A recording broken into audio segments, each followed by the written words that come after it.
Well, hello and welcome back, my office workplace warriors. So glad you could join us for another episode of Dear HR Diary by Manage with Heart, the unfiltered truth you wish they taught you in management school. I just love that headline. I think I say that all the time, but I really like it because it's so true.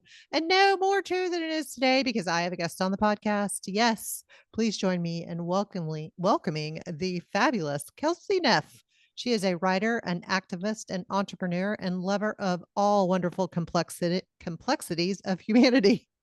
Oh my gosh, that's like an HR. That's like the study of HR. She founded by Design Consulting in 2020 in response to the need for leadership support and workforce development. She improves company culture by focusing on two components: systems and people. I think the people one is probably less complicated or more complicated.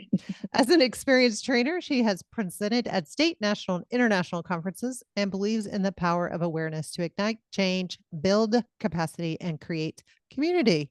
That sounds amazing.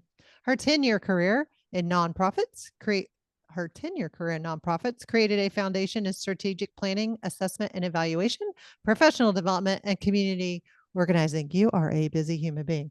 She is the author of 52 Weeks of Impact, which helps new managers navigate their first year of leadership. So obviously, you get the connection because you all know how I feel about new managers. Kelsey recently achieved something super cool, a life milestone of traveling to 30 countries by age 30, and is now actively working on 50 by 50. Welcome to the show, Kelsey. That's pretty cool. First, I have Thank to you so know, much. what was your favorite of the 30 countries? Oh, that's just the hardest question. I love everywhere. Love everywhere. I'm an avid traveler. Every place is just miraculous. But if I had to choose a favorite, it would be Turkey. Oh, wow. Absolutely love Turkey. Yes, it That's was pretty incredible. cool. Did you go to the only city that is in two continents?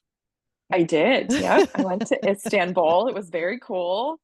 And then yeah, spent some time on the coast and it was just lovely. I would want to go back and spend all my time there. That is pretty fascinating. Oh my gosh. So Kelsey and I connected because I did a Toxic in the Workplace podcast several weeks ago. If you haven't listened to it, go back and listen to it because it's part one. And it really defines kind of what a toxic workplace is. And then I was going to follow up with a part two. And I was super excited when I came across Kelsey's profile and realized that she has a lot of great tips, a lot of great advice, probably some horror stories of toxic workplaces. And it's really prevalent. And I don't know if you can relate to this or if you've seen this in your current work, how many more people are sticking up their hands and saying, I'm working in a toxic workplace. Definitely. Yeah, I feel like it's gaining a lot of attention and traction, and I'm so here for it because it's been going on for generations and eons, but it's like this we had this idea that when it happens in our workplace, we should just suck it up and not say anything, Yes. right? Like we're gaining awareness and trauma in so many different places, and I'm so glad that like work trauma is now on the radar and we're realizing like, oh, this isn't normal and this isn't okay and it's not a good thing that companies just keep perpetuating this. So yeah, I love it. I think it's becoming way more common. And it's just sad because the bar is so low in terms of That is so what, true. right, like what work culture should be and what they should provide. And I think like the more conversation we have about like, no, you should expect more and you should ask for more from your company, and companies should be working to provide that for their employees. So let me just say right here, it is not you. And I'm Mhm. just saying this in general, it is not you. If you are experiencing anything that we talked about for my podcast before, whether it's micromanaging, whether it's walking on eggshells, whether it's, fear that you are doing things wrong or being made to feel like you're doing things wrong, it's not you. And I think Mhm. that ownership of that, people take it to heart and they're like, God, it's got to be me. Like, I've got to be doing Definitely. something wrong. And I think anytime people take a step back from a toxic work environment and they look back and they're like, holy shit, it's Mhm. not just me. I mean, for lack of a better phrase, it's this work environment that I'm in. Why do you Mhm. think people really feel like the onus falls on them? I mean, is it something we just don't want to talk about? It's taboo. Our parents did it. Are we just told that, get over it? It's in our head. I mean, what do you think's attributing to this? I think it's a combination of things. I very much had that experience when I worked for a toxic environment. I was in a very toxic environment for about 10 years. And for the first couple of years, I thought it was me. I thought I just wasn't tough enough. I couldn't handle it, right? I was also very young, so I was socialized into this culture. And every time when I did kind of like finally get up the bravery and the courage to start asking questions, I was told like this is just how it is. This is what it's like. You have to, no work environment is perfect, and you have to pay your dues, and you have to do this, and you have to do that. So it's very much, I think what makes toxic cultures unique is that when you feel like it's you, it's then reinforced by your management and leadership that it is you, right? There's no shared responsibility for like, wait a minute. But I think there's also this element of, because we're showing up with our professional hats, Oh right? yeah.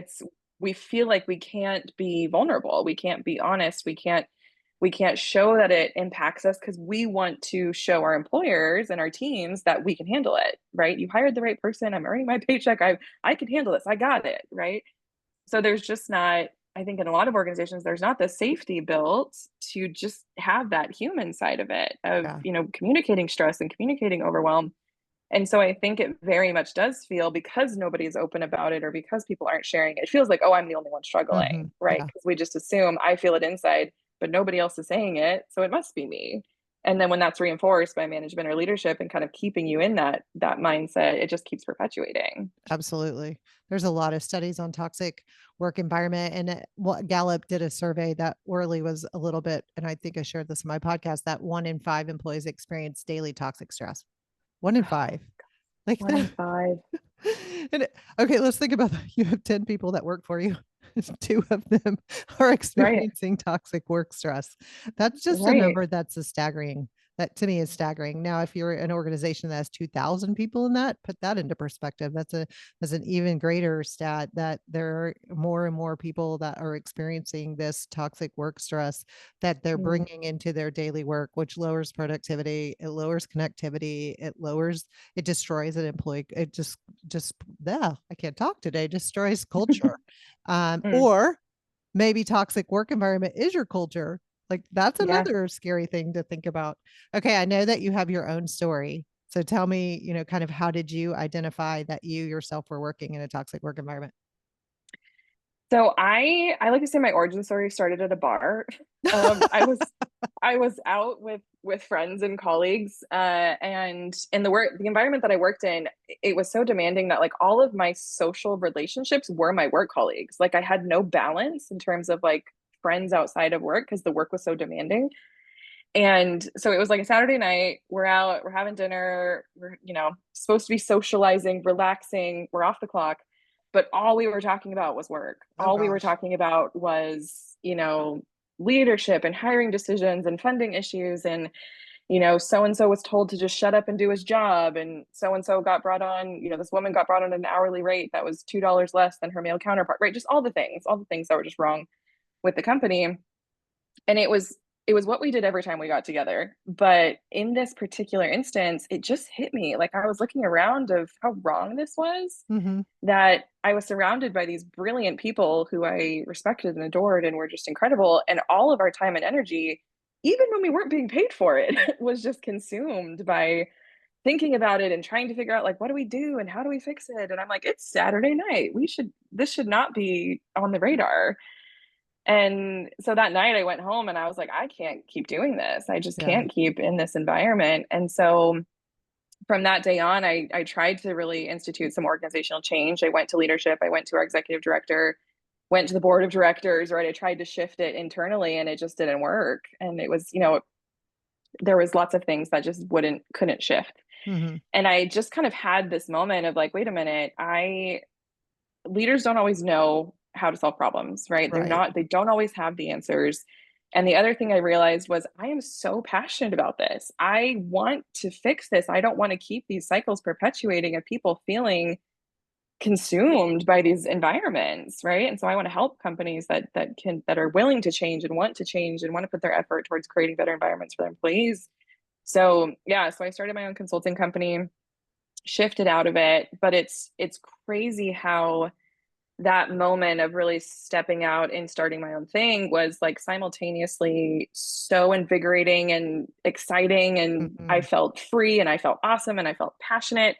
And I also was so drained and recovering from Yeah. 10 years of working in that environment. And, in the first episode, you talked about like PTSD, right? And how people are recovering. And Mm-hmm. sometimes it impacts them for years following. And I'm still, I'm 4 years out and I'm still very much in that space of like noticing things of, oh, that's not a healthy pattern. Where did that come from? Mm-hmm. Yeah. Yeah. Okay. And trace that one back. And yeah, so it's been great because it's like I very much have a personal testimony of these environments, and when I'm meeting with clients, there's a lot of ways in which I have the professional capacity and I have the passion, I have all these things, but I also have the lived experience of Yeah. what some of their employees might be feeling. So it's been really interesting just kind of tracking that, but also trying to figure out how do we move forward and how do we build healthier environments, and how can I support that this next generation, of which I'm so happy that we are in, of shifting these things and shining a light on the shadowy places that we don't want to talk about. So Yeah, it's because it's been it's almost been awesome. like it's always been this way, and it's one of those I hate that's we've always done it this way. I always hate it when people say that. It drives me nuts. Me too. Nails on a chalkboard for me. I'm like, oh my gosh. Okay, just because you always did it this way doesn't mean you always did it the Yes. right way. And maybe in 1977 that was the best way to do it. But hello, it's 2025. Let's get out of this thinking. Hmm. And that's the kind of thinking that creates this toxic environment. We've always done it this way, so we refuse to Hmm. change. And I think that's we get set. That's I think that's another reason why companies get stuck in a toxic environment. It's just that's all they know, and that's how they've achieved things. I've come Yeah. from a couple of different toxic environments, and um, I worked for a company a while back, and I was doing an employee survey, Mm. and it was an expensive employee survey. We spent a lot of money. It was outsourced. It wasn't really done. Nobody in HR. I was the project manager for it, but that's really all I had. And then I had the results come back in, and there were, some things that we kind of knew about as a company that was going on, but then there were some very specific things. And I'm talking low hanging fruit, some stuff that we could have Mm. changed very easily, whether it was the way we communicated or who was doing the communicating or that kind of stuff, some stuff that could be a really simple win. And I was told by the executive team that they didn't want to release the results. They only wanted to release the positive results. They wanted to talk about where we rated and the positive stuff that happened. And I'm like, I don't what I literally have just wasted 6 months of energy. And this wasn't Mm. about me. I've just literally spent 6 months of this getting all this data together. But the part that really angers me the most is the message that you're about to deliver to the employees that we begged to take the survey.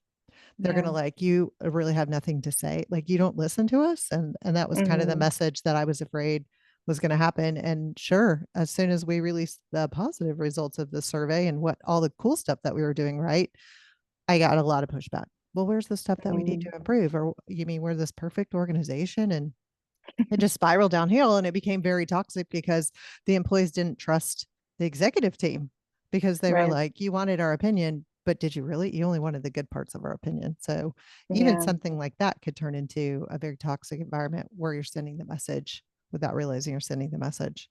Um, Yeah. And it's so crucial too, because anytime you're asking for employee feedback, that is such a sign of trust and mhm, vulnerability, right? And if you how you handle it that first time is setting the future tone for the rest of it. Because what is the incentive for anyone to be honest ever again on those right. employee feedback forms Right. if we shared what was wrong and you didn't do anything about it and you didn't even acknowledge it? And so yeah, it's so crucial. And it's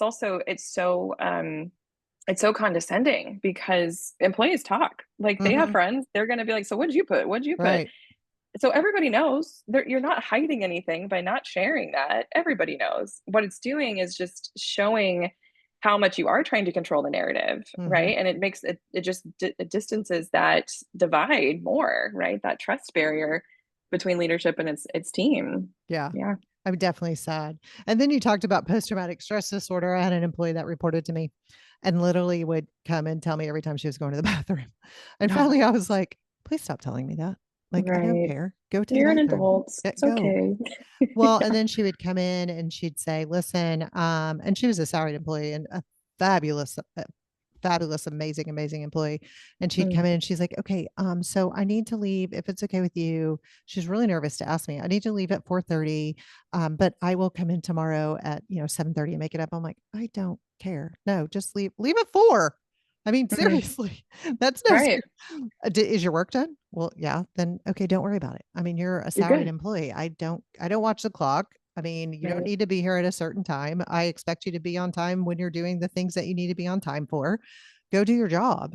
But it took her literally 6 months for her to just get used to being able to do that. And she came in my office one Mm, day in tears and just like, I've never felt like I had the flexibility and freedom to like come and go because I've worked mm, at organizations, or the last organization that she too spent, I think, around 7 or 8 years working for. Um, her manager just wanted to know where she was all of the flipping time. I'm like, if I yeah. need you, I know how to get a hold of you. I don't have time to babysit you. That is not my job. And you're a grown adult. So Mm, please act like a grown adult. But right. again, that post-traumatic stress disorder, she didn't even Yeah. realize that that's how trained or how ingrained it was in her that she needed to come and tell Mm. people where she was going to be all the time. Yeah, and I think, it's just our human nature. Whenever we're in any sort of group dynamic, it's survival to be able to acclimatize, right? So we just acclimatize to whatever we're in, especially when we're being paid to do it. Mm-hmm. And so you just develop these tendencies and these patterns and these behaviors, and so much of it is unconscious until you're in a different environment or somebody kind of reflects it back to you of like, wait a minute, why is that happening? And it's so crazy how deeply it gets entrenched. And I think the longer you're in an organization, the deeper it goes. And especially if you're really young when you start in that organization, because you just don't know any different. Yeah. And so, yeah. And then, when you talk to other people and you're like, oh, that's not normal to work 60 hours a week. That's not normal to not take a vacation. It's not normal to not have any checks and balances on your leadership team. Mm-hmm. It's like you have no idea until it's exposed of like, oh, okay. Or even if it is normalized, it's still not okay. It Right. shouldn't be the Right. standard for That what's going shouldn't, on. absolutely should not be the standard. I agree with that. And I know, my parents, baby boomers, they lived to work and that's all they did. And they were, Mm, workaholics. And it was never my intent to be a workaholic. I will do mhm. my hours. I will do what I need to do to get my job done. You'll get me. I'll get, I'll be a great employee. But if I need some dawn time, then that's not downtime. That's dawn time. If I need some Yeah. dawn time, then I'm going to go take some dawn time and just know that that's my expectation. So I totally understand where you're coming from. I also had to laugh at your conversation about the bar stuff. And that's generally when you look around and you're having these conversations with your coworkers and you're like, oh my gosh, all we're doing is sitting here talking about work. Right.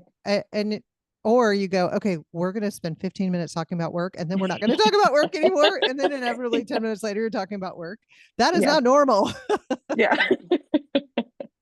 That is not that Boundaries are important. that is not how you make friends. Work friends should not be your only Yeah. friends.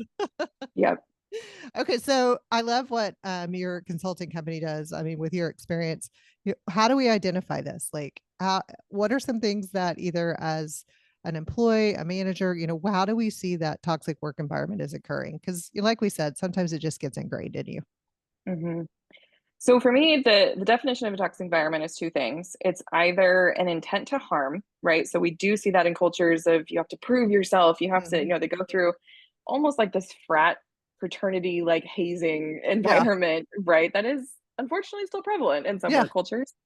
So there is kind of an outright intent to harm to prove how tough people are, how much people can withstand, or any of those things. Or it's the leadership that's just demanding and demeaning and aggressive and all of that. Or the second one, which I think is way more likely and more prevalent, is it's a refusal to change.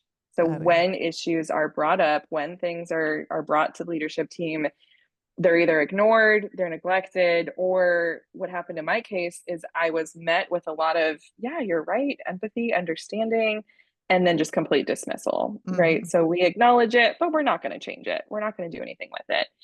So for me, toxic work cultures really are those two things. And I think it starts first with your kind of inner knowingness of like things just don't quite feel right, right? right, This feels icky, this feels weird.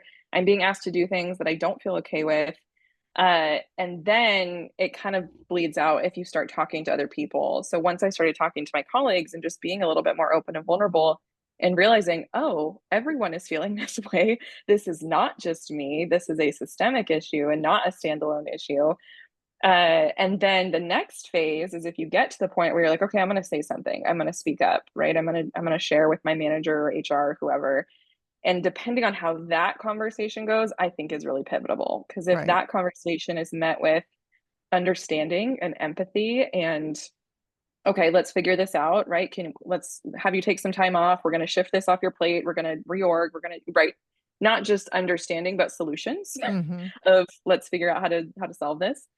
If it's not, if it's met with it's just you, or you can't handle it, or a dismissal, or the second piece of the understanding, but then no change, no solutions, nothing shifts, that's when I think you really need to look at, is this the right organization for me? And do I need to shift out of it? And how can I document things in order to kind of create a paper trail for some of these issues that I'm seeing? So that way it is noted within the company policy, protocol, whatever, that these things are happening. And then how do I pivot, right? How do I create a Exactly. better outcome for myself? 100%. A good manager or a good HR person wants to know, like they want to Mm-hmm. know. Um, a bad one, well, that kind of helps you figure out what your decision is. But a good Mm-hmm. manager or a good HR team definitely helps you identify projects that maybe we can move around, or, will truly Mm-hmm. listen and say, hey, I want to have a greater conversation about this and dig into kind of what you feel or how you're feeling. Yeah. So it's the support. And you said it earlier when it was like creating a trust environment, feeling like you can go and have these conversations and truly be heard, and that you're trusting your organization, your leader, your HR professional, your executive team to want to make that change. Mm, definitely. So Definitely. you've done that. Okay, what are some steps that you've identified it, now you're moving on. What are some steps that some companies can do? So let's say on the flip side, you're the manager and you had an employee that just came and had this conversation with you. I think the first thing to do as a manager is to uh, you want to kind of be strategic in, okay, let's solve the immediate problem or treat the immediate problem, do whatever we can to support this employee. Because whether or not it's just this employee or it is a big organization-wide issue, we need to address this problem that's on our plate first. So I think definitely doing what you can to bring them some relief in whatever the complaint is, whatever the issue is immediately, right? Whether that's maybe you should take some time off, or maybe we need to, how can we just treat whatever's going on right now? And then I think it's really figuring out, is this an isolated incident or is it a strategic problem? Because if it's just this one person that's having this concern, okay, we get them support, we get them relief, we get them training, right? We maybe work on some relationship things, whatever it may be. But if you do some digging and you find it's a strategic problem, which I think more often than not it is, because if one person is saying it, chances are more people are feeling it and just haven't spoken up yet. So doing some, just, asking people, doing a survey, putting it into performance reviews, what can we do better, right? Seeing if there's any themes that are emerging, and seeing if there is something that's multiple people are feeling across departments and across teams or just across the one team. And then from there, really figuring out, how do we move forward in a strategic way? And I think this is what's really difficult for like HR managers and leaders and middle managers, is when you're the person who's hearing the complaints, hearing the concerns, and your job is to help, your job is to support, but then maybe higher leadership or executive leadership doesn't want to do it and doesn't want to hear it. And when you get that pressure from both sides, it's a lot. It's really difficult. Yeah. But I think like being strategic and understanding the culture that you work for and how you can communicate these solutions. So whether it is like, I work with a lot of nonprofits, a lot of kind of service-based jobs, and a lot of people forward industries. And so for them, a lot of it is about impact. It's about impact, it's about relationships, and it's about those types of things. It's not always about the bottom line. It's not always about funding. For a lot of companies, it is about the bottom line. So Right, how do you right. communicate it? Yeah, I mean, how do you communicate it in a way that it is using the data that we have, using the experience that you have to make leadership understand that it is a strategic choice. It's not just the right thing to do. It's not just good for your employees, but if we look at retention rates and if we look at absenteeism, right? So in toxic Mhm. environments, we have a lot of absenteeism. What is the bottom line dollar cost of people being out of work? So if we can solve some of these things, what would it actually do to the bottom line? Even if there is an investment up front, what are the gains in the long run of doing these things and making these strategic changes? So I think really understanding what your culture is and what the mission is in terms of like what's really going to speak to leadership. What Right. are they really going to hear? And then being able to pivot the conversation to have those outcomes in mind. And so that way they hear it as a way of like, it's a win-win. It's good Mhm. for employees, it's good for our team, it's also going to be good for our bottom line or good for our mission or good for whatever it is that we're working towards as an organization. I think you brought up a couple of really good, valid points here. It's like, what's your vision, mission, and how is this impacting that? Number one. Mm-hmm. Number two, how is this impacting the bottom line? Because any type of like financial person or operations person or even the CEO is going to want to know what the impact is. So Right. sometimes you do have to do a little bit of research as a middle manager. Doing nothing is just perpetuating the culture. And even if you don't Mm-hmm. think that you have the ability to make a difference, you really truly do. It might require a little bit of extra research, legwork. You might have to go out and talk to your HR department. Hey, how much overtime, or sorry, how much sick time has my department seen? You may not know Mm-hmm. that. And it might be eye opening for you to see how much sick time or how much PTO time or how much time away unexcused that your team Mm-hmm. really has had. And then you can put dollars to that, especially if you Mm-hmm. already have employees that are coming to you having these conversations with you. Listen, Bob's missed 14 days of work, Sally's missed 19 days of work. There's something that's going on. Another thing that you can look at is, the turnover rates that your organization is having. So Yes. asking your HR department, what's the turnover rate? Your HR department should be able to tell you that.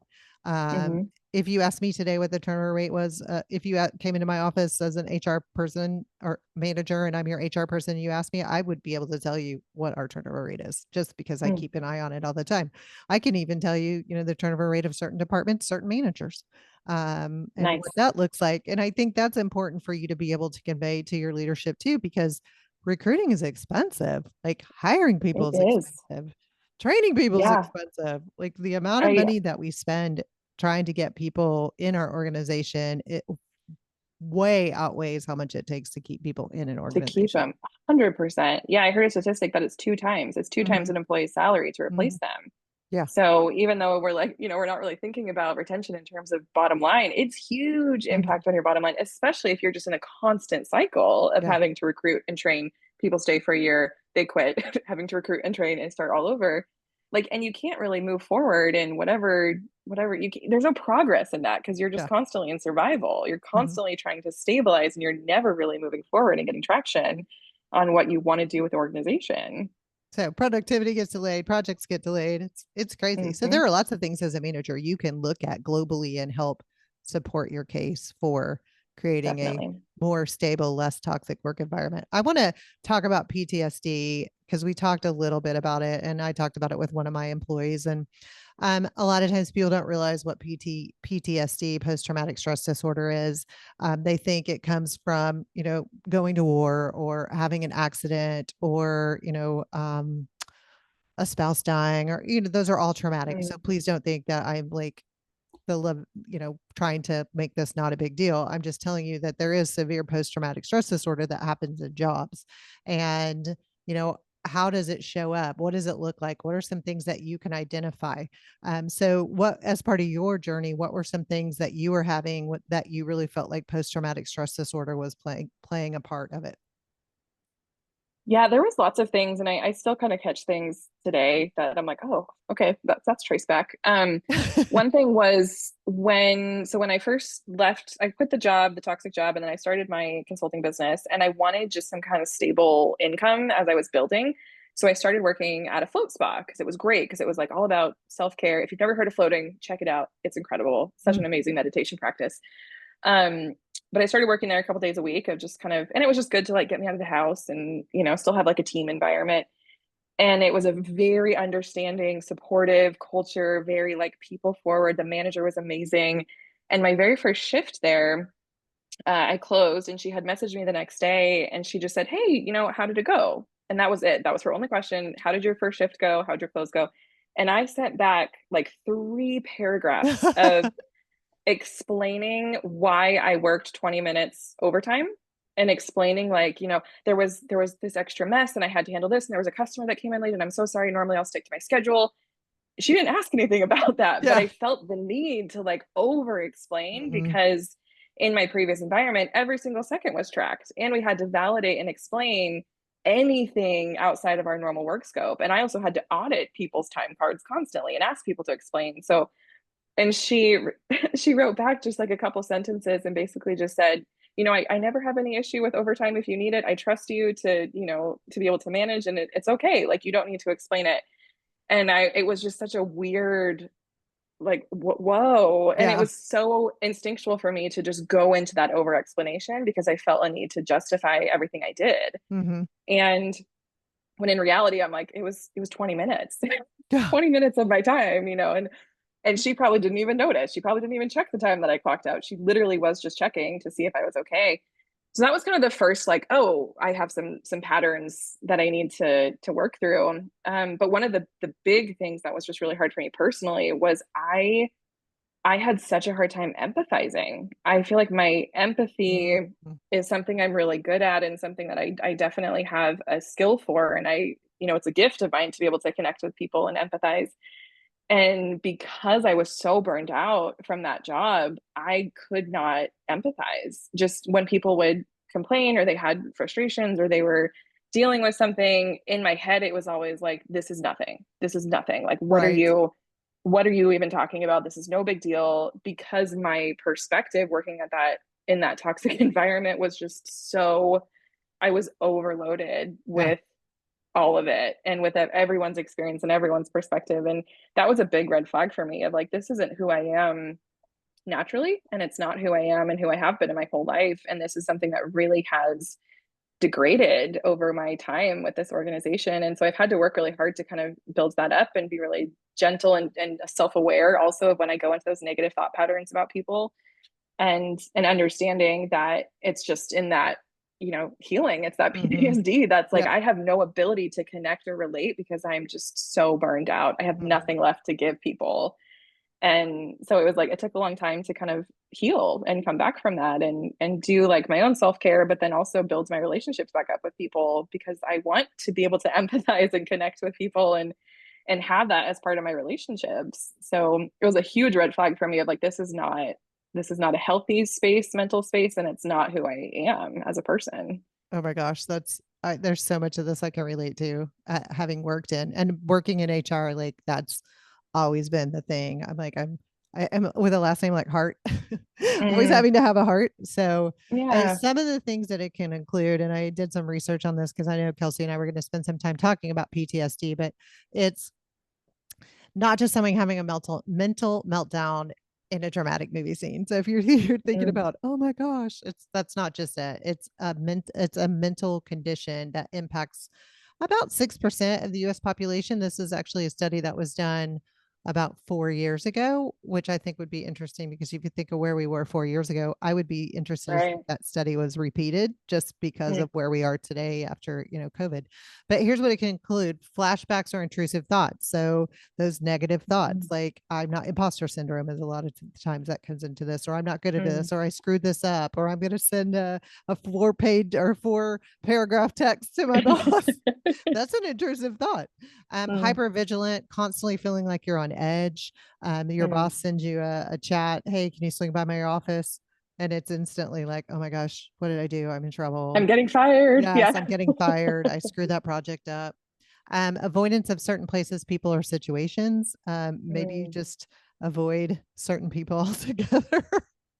yeah. The one that you just brought up, Kelsey, emotional numbing and detachment or detachment. Hmm. So detaching yourself emotionally from it, or is like, I wish these people would just suck it up and do their job because I've done it, Hmm. or they just need to pay their dues and it'll get by. This is the one that got to me, and it was sleep disturbances, Hmm. anxiety or anger outbursts, and not necessarily anger. Well, my husband would probably disagree. If I had a bad day at work, then I would ultimately come home and take it out on him. Mm, And I still see a little bit of that today, but having had been away from organizations that had that toxic work environment, that's getting less and less and less. So definitely, it's like, it's not me to get angry or scream at somebody. And maybe it's just yeah. frustration, or I'm just like, just a bundle of nerves. So mine was sleep. My Hmm. sleep patterns were constantly being interrupted. And then my hair started falling out, which sounds really weird. But again, Hmm. it's mental, and mental has a traumatic, or stress and mental has a direct reflection back onto your physical health. So the fact that you're Mm. in that float spa, that's Yeah. awesome. So shifting, what are some things that we can do to help manage this post-traumatic stress disorder once maybe we've left the organization or we're thinking about leaving an organization? I think it's treating the different parts of you that experience it, right? So there are physical signs, as you just talked about, that come through with that when you're in a high stress environment or PTSD. I also had hair loss. I also had sleep issues, and Mhm. I remember there was one day I was so stressed and I hadn't seen my family in like weeks, and I finally like get home and they're all at dinner, and my mom just looks at me and she's like, "How's work going?" And I just immediately started crying, and it was just like just those physical things I think will tell Mhm. you physical things will tell you. I also say if it's bleeding into other aspects of your life, Oh yeah. if you are talking to your spouse about it, if you are talking to your friends about it, if it is like if you can't ever shut down from it, if you can't Mhm. ever separate from it, that's a big sign. So I think treating the different parts of it. So you have to treat the physical stuff, right? So what are ways that you can, tap into, whether that's through medication, you just need some relief for a while, whether it's through like really intentional self-care practices of going to the gym or going, doing, I feel like yoga is always the thing of like, do more yoga. Yeah. It's like, you can't I really just yoga your go way out of it, outside. but I literally will go outside and sit in my backyard for 5 or 10 minutes. I tried yoga. I suck at it. yeah, I've tried it several times and I just can't get into it. But I figured if I just go outside and walk around my backyard for 5 or 10 minutes, sometimes with my dog, sometimes without, but yeah. it just is like I just need to take a step away. And I don't bring my phone. I don't bring Mm, any AirPods. I just go outside and just take some deep breaths, which sound really cheesy, quite honestly, but yeah. it has definitely No, it helped. totally works. I think just figuring out like whatever your physical therapy is, right? How do you physically release the stress or release the moment, and being really in tune with that of like your body will tell you, right? When there's something going on mentally, when there's something going on in your environment, your body will tell you. So if you are having those physical signs, that's a big sign. And figuring out what your remedy is for that Mhm. is huge. And then I think you have to treat the emotional stuff. So whether that's through therapy, whether it's through journaling, whether it's through just being really self aware when the triggers come up of things that you're dealing with, and understanding that it's not one or the other. Like you can't just go to yoga and it'll go Yeah. away. You also Yeah. can't just journal, it'll go away. You have to kind of treat both the physical and the emotional of processing it. And then getting to the point too where if you're still in that environment of really making an action plan so that Mm. you're not continuing to perpetuate, because again, you can't yoga your way out of a toxic work environment. It's just going to keep going. It may bring you some relief in the meantime, but you're just going to go right back into it. So really getting clear on like what are the triggers, what are the roots of what is causing this in my life and in my physical body and my emotional body, and how can I create a plan to free myself from it. So whether that's shifting things, whether it's a new job, whether it's taking a step back, just really getting proactive about what power do I have to create different outcomes. And for PTSD, it's just going through the different layers of it and Yeah. just unpacking it. And I think if it's really bad, working with a therapist or working with some kind of mental health practitioner is really beneficial because they just will help give you the time and space to process it, but also the practical skills for how to move through it. I love that. I love the plan part too, because sometimes just even creating an exit plan Mm-hmm. helps you at least see things in a different perspective. So if you're just sitting down one day and writing on a piece of paper, putting a voice memo in your phone, sometimes an exit plan just really kind of will help you either figure out if that's the place you want to be and how do you can handle it or move forward with it, Mm-hmm. or figuring out kind of, okay, I can't do this anymore and move into the next stage, whether it's finding a new job or starting an amazing consulting company like Kelsey did. So, well, as we start to wrap up, what's, one little tidbit that you'd like to leave with the listeners? So one thing that was a big eye-opening moment for me is I remember sitting in a meeting with my leadership team, some of my colleagues, and I made some snarky comment. I don't even remember what it was. It was some just snark about something that was going on. And everyone laughed. And then my boss looked at me and she said, "Do you remember how kind you were when you came into the organization? Do you remember how nice you were?" And it was almost like funny that I was now snarky and I didn't have that like Yeah. niceness Oh my anymore. gosh. And it was meant as a joke, but I definitely like took a step back and I was like, this is not okay. Because she's right. I had changed so drastically. Like my core Yeah. personality had changed. And then a very, very kind, loving friend sent me a post and it said, "A toxic work environment will change you faster than you will change it." Ugh. And that was just hit the bottom of my stomach of, yeah, because this environment is drastically changing me, my core personality and who I show up and how I show up in the world. And I also like, I know you did a series on the Enneagram, and Uh-huh. I'm an 8, I'm a challenger, so I'm like stubborn. Oh, okay. Yeah. I'm like, I will not give up. I will go down fighting. So that was really hard for me because I just wanted to change. I wanted to change the organization. I wanted to help it. I wanted to, make things better. And so I was so determined in that. And I had no idea how much it changed me for the worse. Mm, And so I think really being aware of that, that if you see yourself really changing and not in a way that you want, then it's a good sign of like, this is not the right place for me. This isn't a good absolutely. environment.